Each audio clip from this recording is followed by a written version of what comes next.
Bonjour Mes Amis, we meet again. I preface this video with a warning that there will be spoilers ahead. And the same warnings as the game apply, namely gore, strong language and violence. Some emotional themes could be triggering, such as dealing with loss, suicidal thoughts and grief. Now straight back to the topic, before I go on a tangent, or as I like to call it, a Helsinger Bridge style walk. Welcome to the next level of our descent to madness, level -1, Souls be damned.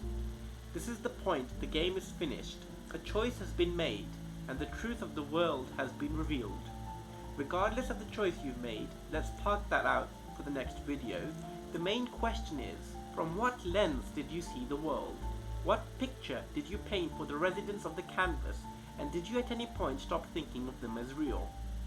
Let's start with perspective. First of all, just because a mind has been artificially created, does that make it automatically false, fake, or any less real? We ourselves will be faced with this dilemma with AI in the near future. But more relevant to the game and story, did you attach any meaning to the characters at any point in time? Did you mourn or cry for Sophie and Gustav? Did you vibe with Monaco and Esquier? Did you romance Lune or Ciel? Who was your favorite non-descendant character and why? Did you rush to the destination or did you observe and enjoy the scenery? The camp conversations, the characters, their stories and their choices. Did you pay attention to it and associate with any of it? And if so, at what point did you stop believing in it? What is real and what is false? Who decided that? The universe, the descendant family, or you yourself, the player? Ultimately, what is important is what you believe. Before you found out the truth of the world, did the characters in the world seem in any way fake to you? Did they not show you any emotions? Did they not have any loved ones? Or did they not try and show initiative to better their lives? A whole city of people just trying to survive, not knowing why some entity is deleting them from existence.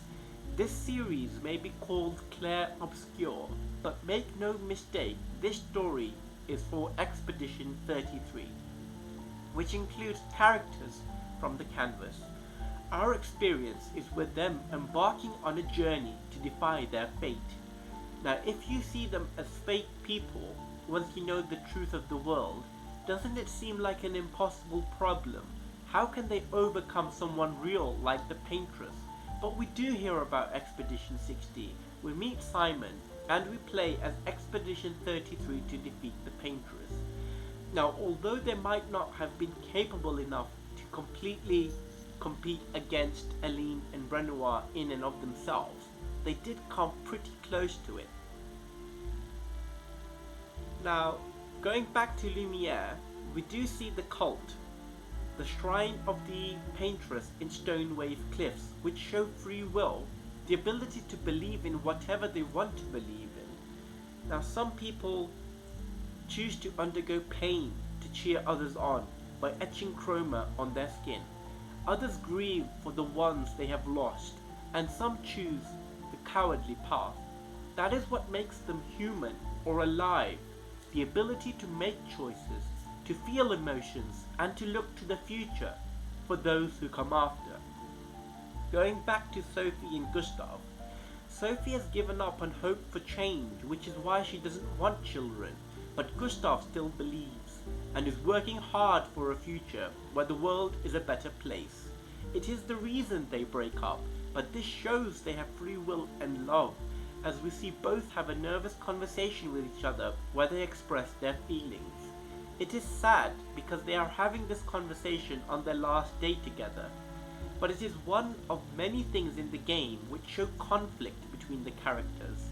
Now, if they were all fake, without free will and conscious, there would be no need for conflict and resolution. We are introduced to the concept of essence in the game. It seems like to be able to paint something, you need to understand the essence behind it. We see different paintings around the manor. which all look like things we see inside the canvas.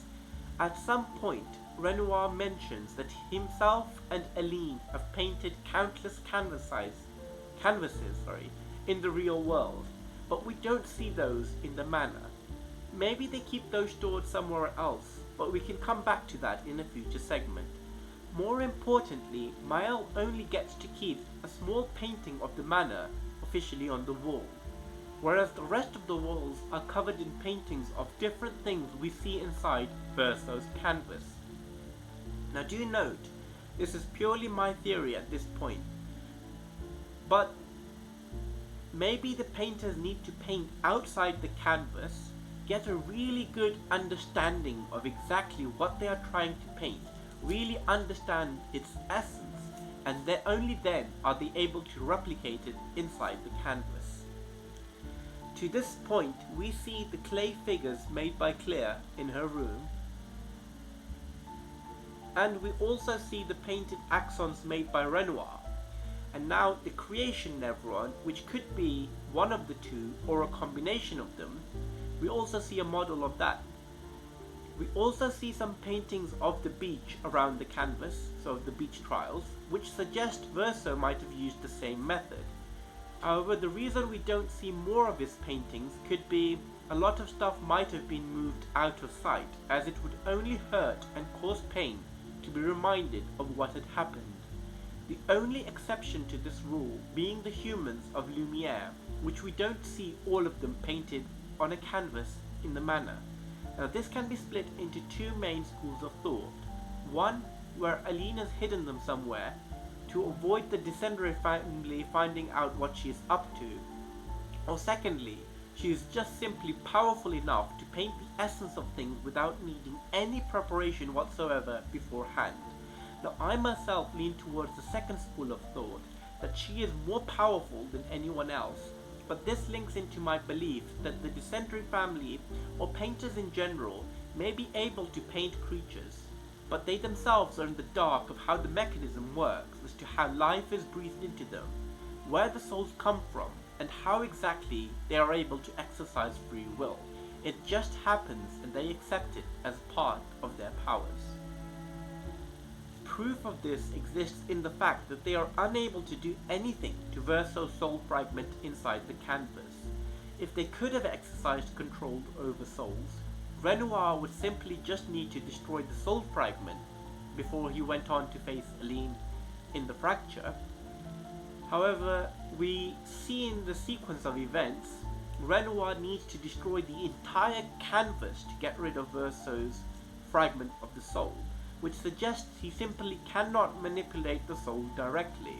I believe none of them can. Exhibit B, sorry I got a bit carried away there, but the next proof is the creation Nevron.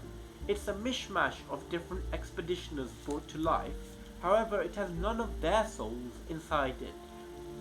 You don't see any of the creation Nevrons fighting alongside Lumiere, or any screams of terror or pain echoing from any of the expeditioners that make it. It is twisted, but it is an entirely new creation with its own soul. Another interesting Easter egg in the game is at camp, where the curator rests. The tree above the place is red.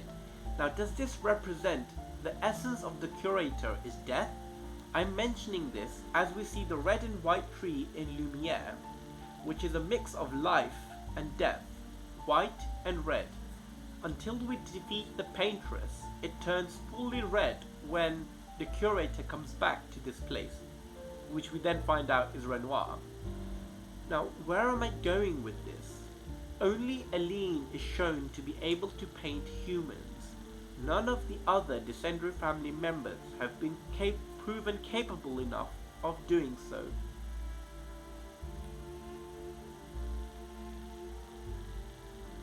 We even run into the young boy who cannot see through the essence of humans. Now why do I raise this? If Verso, or Kid Verso, if even he can't see through the essence of humans, how was Alicia able to revive the people of Lumiere? Mile doesn't claim she is grabbing their essence, she just says she can see them.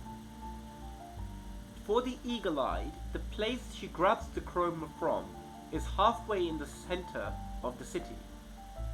Compared to the harbor where everyone gomaged, how did their chroma make their way halfway across the city? It doesn't really add up. Now, there could be some reasons for this. One could be she is delusional at this point of time, not thinking or seeing things clearly, maybe even hallucinating. Or secondly, someone could be making her see things to comfort her in a way. Now, back at camp, Verso is the one who tells Mile about essence. She doesn't know it before when she's grabbing the chroma, and somehow she is able to get it on the first try, once he's told her how it works. I don't believe she was the most talented paintress. If she only got a small painting approved to be hung on the manor, but we can come back to that. More importantly, it is highly unlikely that Mile was able to bring them back with their original souls. If even the best of Descendere cannot manipulate souls, how can she stand a chance, right? You might then counter this argument by asking, how is she able to bring them back with their memories? Now, I'll answer this with another question. How does Renoir know by looking at Ciel she grieves for two? Now, this is an assumption on my part, but it seems that the painters are able to read chroma like a book. Who's to say Mile doesn't have the same skill, and hence by looking at the people her whole life around her, she does not subconsciously know everything about them. Perhaps this is why we don't see Julie or Ciel's baby revived in Mile's ending, because Mile has never seen them before. But to hit the hammer on the nail, Professor Curie pointed out Mile asks at a lot of points in the story, "Are you real?" to Gustav, which does suggest she is able to see his chroma like Renoir can, and maybe it confuses her. And perhaps this is why she is so friendly towards non-human species like Goblu the Neveron and the Gestrels. Also, whilst I'm on the topic of Professor Curie, I 100% agree on his concept that all of us creators making lore videos are throwing darts on a board we can't see. It's not canon until the developers themselves say otherwise, so there might be conflicting opinions and trains of thought. However, it's up to you as the viewer, who have complete autonomy to decide which theories resonate with you more. So this is just my perspective. And quick tangent whilst I'm wondering anyway, the young boy at Ancient Sanctuary where we first run into him, I believe, maybe I'm wrong, we do run into him before at where we see the Painter's Shrine, but here we run into him again, and he mentions Expeditioner's creations and gestrels. Now I'm opening the floor to any suggestions as to what he could mean, because if it was just the Grandis, he would have said Grandis, but he says creations. Could there be more creations we don't know about? Now back to Essence. We see fragments or faded copies of the Descendere family at different places throughout the canvas. I think that might be echoes left from where too much chroma has accumulated, kind of like a mini tear in the fabric of reality, a memory forever embedded into that part of the canvas, which links to the theory that chroma has memory. I hope I have said this outright at some point by now, but all chroma seems to have memory in the game, and all creatures survive on chroma. Even the gestrels. The reason they seem to trade chroma is twofold. One, to use for themselves to get stronger, and two, as we find out in the Gestrel village, is to make offerings in the sacred river that gives rebirth. It's like a cycle of support. They are helping others today, so others will help them rebirth in the future. However, it seems like chroma is a double-edged sword. If you absorb too much of it and exceed your natural capacity, you will turn into a chromatic variation, which to me seems like you start off by losing your mind, similar to Simon. and then you completely lose rationality, becoming a corrupted being but very powerful. Now I don't have a picture just as I'm short on time, but you do see normal Neverons going about their lives. One of them looks like a blacksmith in Flying Waters, and a few others just stand there until you get too close to them, trying to maybe initiate communication, and then you just end up in a fight, right? So moving away from Essence, which I think I might have gone too long about, back to souls, the young boy himself mentions painted Clair had a soul, which should apply to all other painted creations too. He then goes on to say the canvas is as much alive as what is outside, which alludes to this, but of course I wouldn't just take that on face value. There are many hints and signs throughout the canvas which show that people have free will, their own thoughts, emotions and goals. To start off with, you meet the White Neverons, who talk to you and are outcast from the rest of the Neverons. But they aren't the only Neverons who talk to you or show personality, and basically are rebels to their purpose, which again hints to free will. Now, Lune is found at camp questioning these type of Neverons, but of course Verso shuts her down, right? He wouldn't want her to come too close to the truth. Now, at the coastal cave, just after Gross Tate, you run into this blacksmith ruler who sells you equipment, albeit after a fight, and he does encourage you to shop from his neighbor, who just seems like a normal Neveron he's grabbed from who knows where and is just bossing around to help him on his adventure. You could start an entire anime just on this, right? A Neveron who becomes aware that maybe he's got a different dream to the rest of the Neverons and wants to do his own blacksmithing shop. And he's got this underling under him who just obeys him because he's too scared of him, or the original Neveron is just too strong for him to defy, right? But moving on, quickly and promptly, before I go into another tangent, at the esoteric ruins we see what is described as a soul, or a core, we don't really know, but it communicates with us. Now it is a mystery how it communicates with us without a mouth, right? But there are other creatures within the canvas that we don't see having a mouth. But what is a bigger mystery is how it got turned into that way. Why was its body stripped away? Who did it? And how are you able to revive it? By giving it some wood planks, right? And of course it turns out to be a Neveron. It's a great plot twist right there.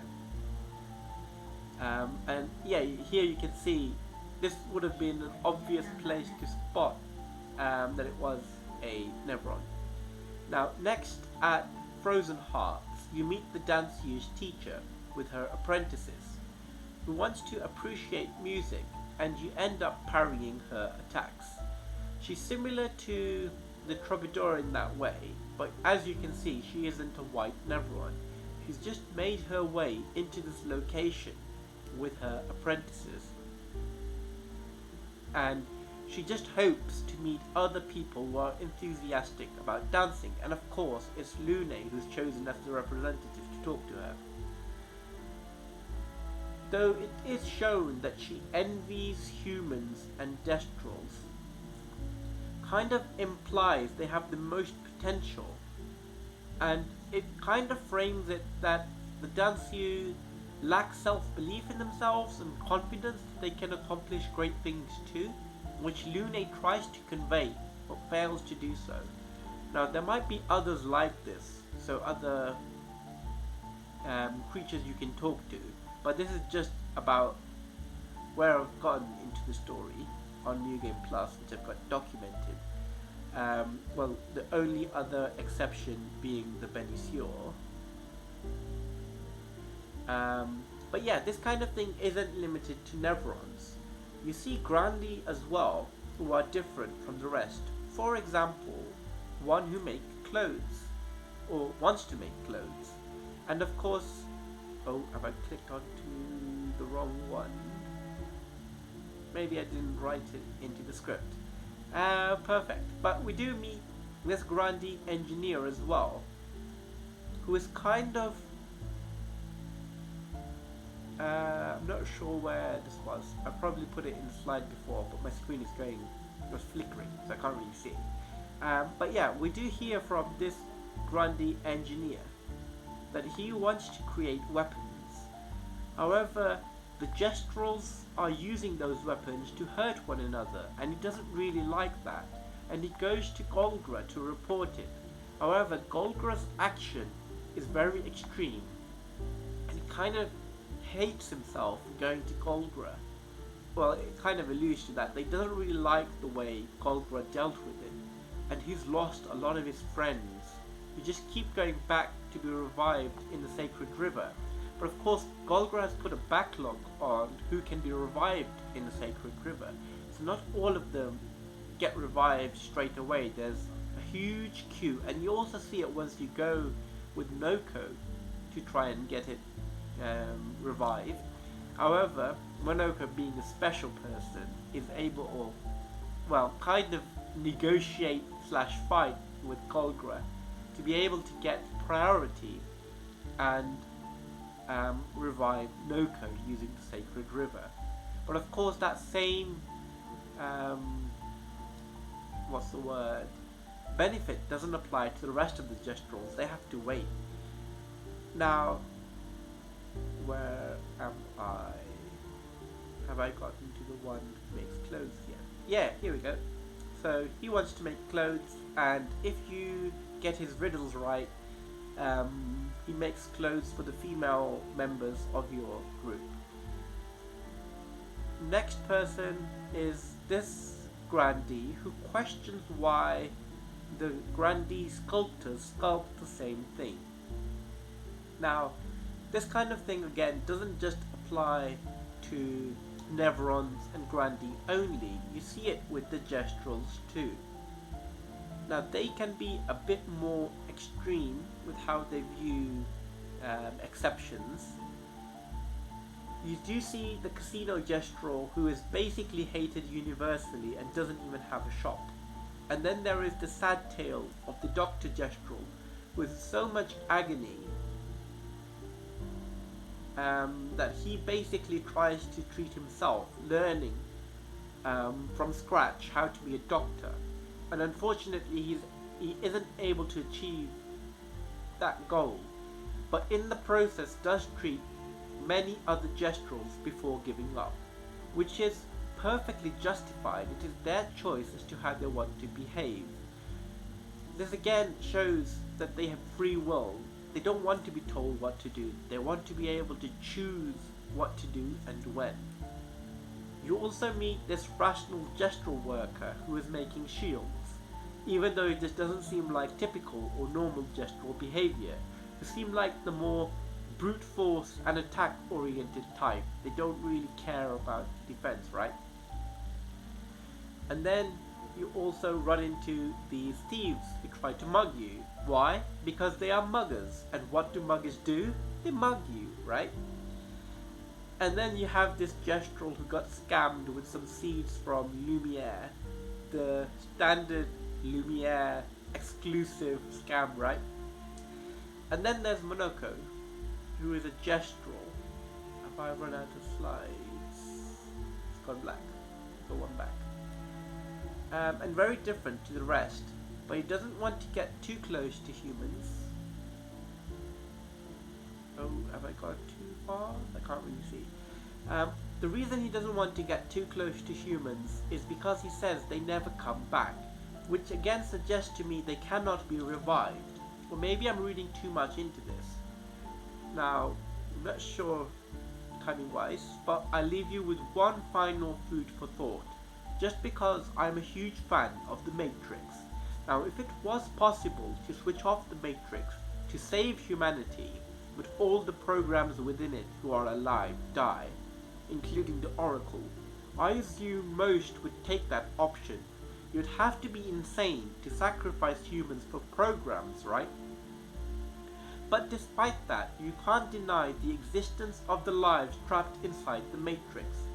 To take it a step further, if you switched off the Matrix, the humans in the outside world, still hooked in, would die, but the bots left outside would also die. Now, in this changed situation, would you make the sacrifice to save the last city of humans? It's become more of a philosophical issue now, right? It's all about how you frame the problem.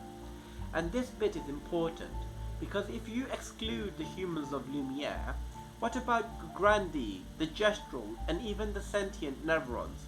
We sideline them because they are non-human. Would we care for the canvas if they were non-human? Probably not. Imagine playing the game as Monaco, and at the end of Act 1, Monaco died. Then Renoir gomarges in the Gestural village in Act 2. Would you then vote for Miles' ending or Verso's ending? It changes things, right? It's like Rick and Morty, where Rick destroys an entire world and then says, time to go to another world. Those people aren't fake, but you as the viewer don't really relate to them or care much about them. You just continue to watch and embark on the new adventures that he goes on, and don't really shed tears over those very real people. Hello again, sorry, just not quitting ahead just yet. I did again make a mistake with the timing, so I am adding in this extra segment to continue on this discussion of souls. So the next part that I kind of missed in this video was about white-haired painters. So it seems painting requires something from the painter themselves to give up. Either you take that as soul energy or essence or heart and passion. And I believe Renoir mentions this. He says, we pour our hearts and souls into these worlds towards the end of the game in the final confrontation. Now the reason I'm showing you this is you see the paintress Axon.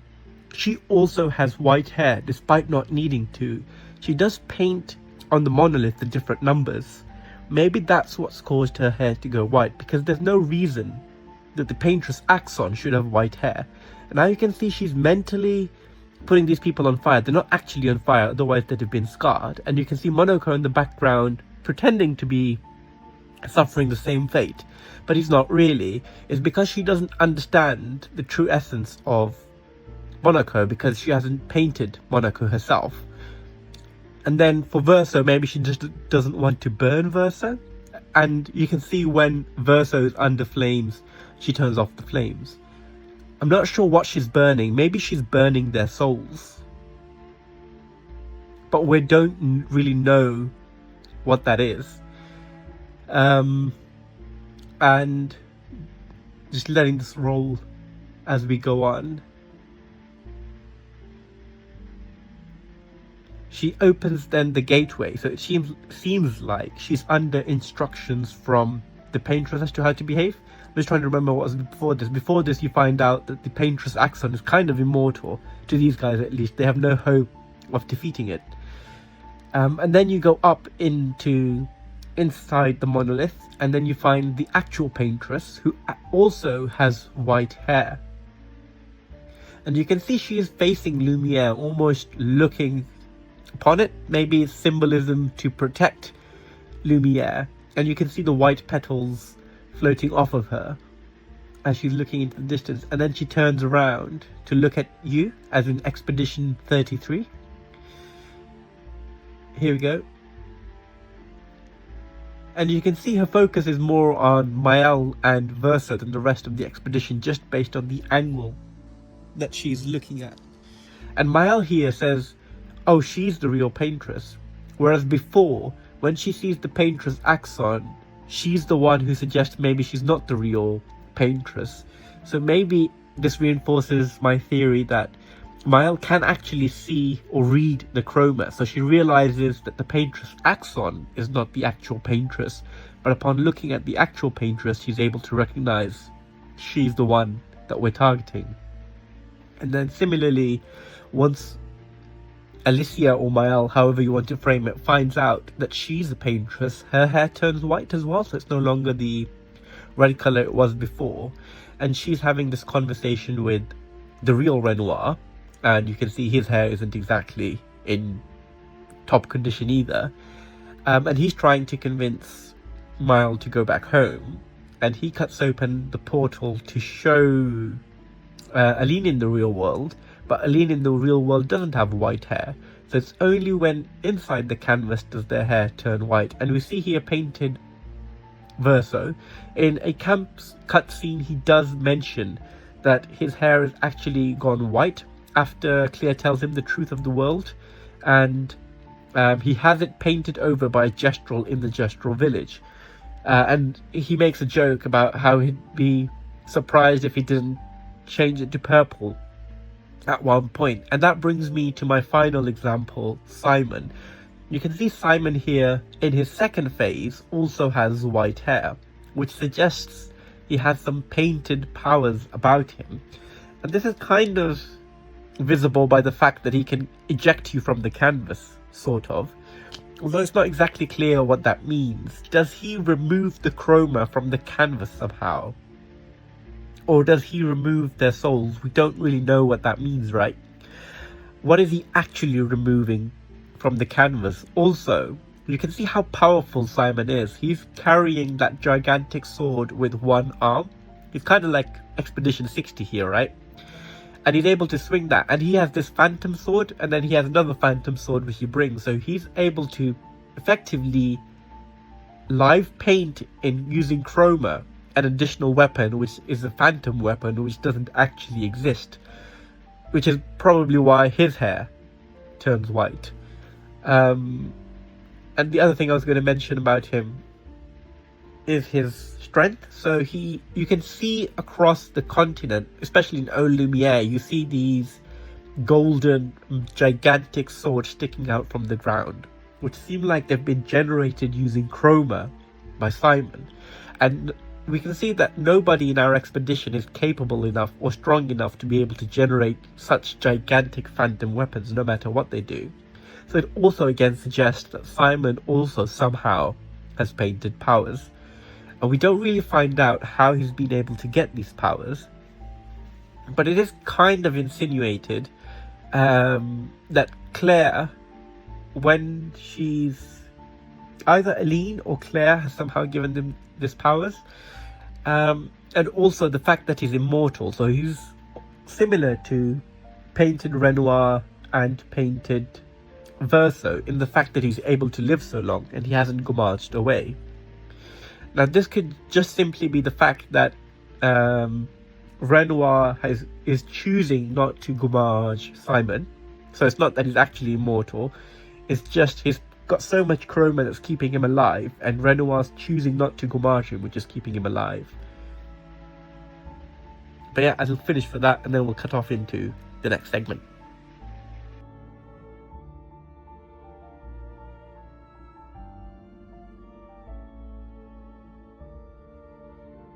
And that leaves me in the final place to wrap it all up. It's all about perspective, right? And I hope you found this video a bit thought-provoking, and I shall see you in the next one. Now I'd say au revoir, but I've probably butchered the pronunciation, so I'll end with adieu. See you in the next one.